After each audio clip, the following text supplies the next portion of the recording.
Shalom family, how are you guys doing? Let's talk about butterflies. Butterflies can never go back to their cocoon or their chrysalis. They are transformed after emerging from this chrysalis.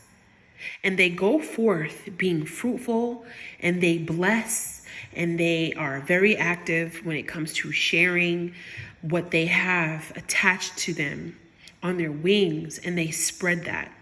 And that in turn helps the ecosystem in which they are involved with. Why is it that some of us desire to go backward to those very places that we have outgrown, family? Butterflies can't go back to their cocoons, but why is it that we desire to go backwards?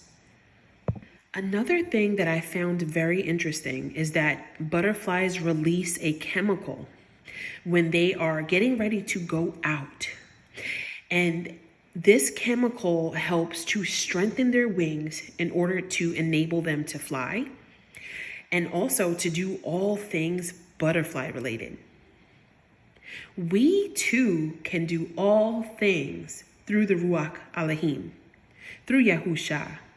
And just like butterflies who release this chemical, we know that when we are getting ready to go forth and to reach new levels, that we should be releasing any doubts, any fears, or any anxieties prior to us going out, so that we are able to then add in the strength that is offered through our faith, so that we are able to fulfill our assignments, family. Family, if butterflies move out too soon from their chrysalis, which happens not all the time, but sometimes it does, if they do that, they will not be able to have the necessary strength or the muscle endurance to fulfill their assignments. And in other words, they will be doomed. Their missions will not be able to be accomplished due to their weak wings and a lack of development, so on and so forth. And so you're probably like, why are we talking about butterflies? Listen, I say all of this as an encouragement so that we can continue to grow and soak up all that Yahuwah is offering us at this time. I also say this because we know it is at his appointed time that he will gather who are his to do his will, and they will have exactly what they need so that they can go forth, go out and do what he has planned for them. Some of us, we move and go out too soon only to be faced with undesirable outcomes, uncertainties, things that probably wouldn't have happened if we had waited on Yahuwah. And some of us, we have what it is that he has given us now, and we choose to be stagnant.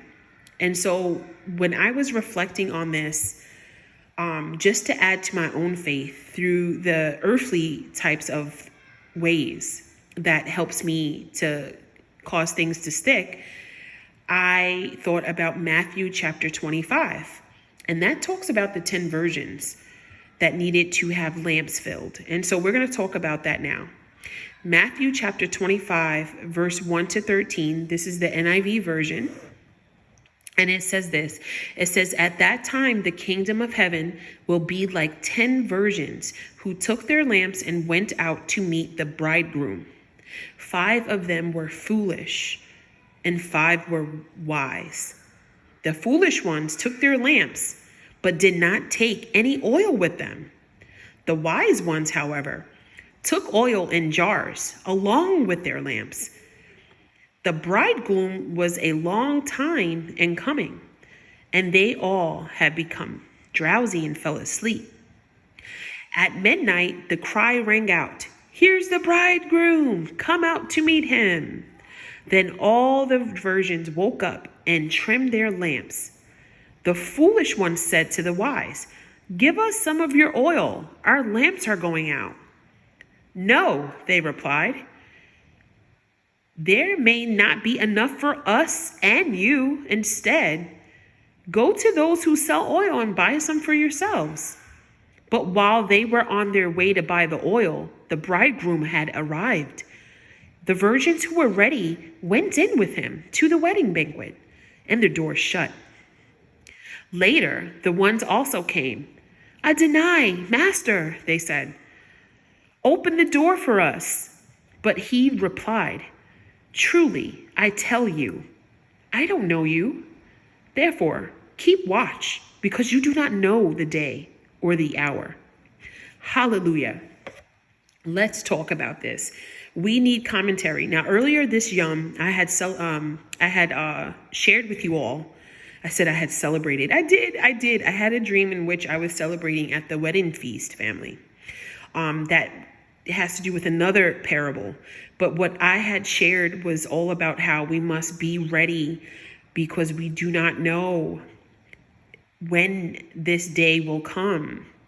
And many people, they are ready, but then they decide to leave. They're not ready. They refuse altogether. And so now this parable really does confirm everything, because we see that there were the wise versions and then there were the foolish ones. Now, they both attended. They both went. But the ones that didn't have oil weren't allowed to enter. And so, families, this is how it is right now. There are a mixture of people amongst us, right? Some people say the sheep, the goat. Some people say the wheat, the tare, the righteous, the unrighteous, the wise, the foolish, whatever you want to say. There are going to be people that are not going to be ready because they are not listening. They don't have ears that hear. We have to make sure that we are where we need to be, doing what we need to do so that we are prepared and ready. Now, those butterflies had to be in their chrysalis in order to receive the chemical that strengthens their wings, so that when it was the appointed time to leave that territory, they had what they needed to be fruitful and to prosper in their assignments. We too have something released within us in the spiritual realm, and that is the gifts of the Ruach HaKodesh. And we take that in, and it's poured into our cup so much that the cup runs over. Hallelujah. And then when it is a time for us to use those gifts, we are to do so. We do this as vessels of the Most High. Think about those lamps being a vessel.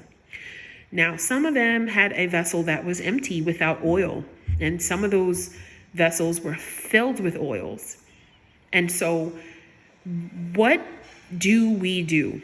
We make sure that we add to our faith, that we add and take in the oil over our lives through his word, so that we are ready for the bridegroom, who is Yahusha. We have to be ready and prepared. That is what a wise person does. One who has ears that listens to what the word says. This is not the first time we were told to be ready and to prepare. There has been parables of ants being ready and preparing, right? Going forth to collect that which is to collect. And then you have people telling you not to plan and do anything.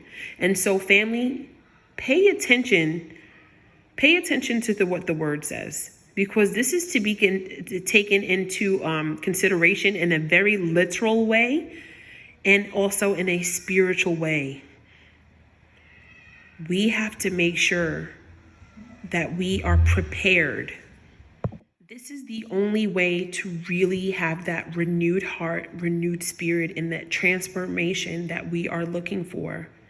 We are told that we will be ye transformed.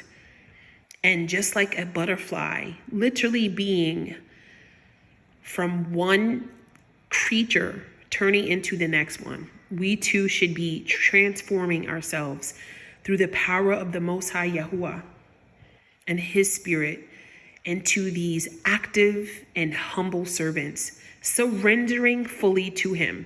Now, if you can look at yourselves and examine and see the world still in you, whether it's the inward aspects of the world or even your outwardly countenance or appearance, then there is something that needs to be done. We have to continue to edify ourselves.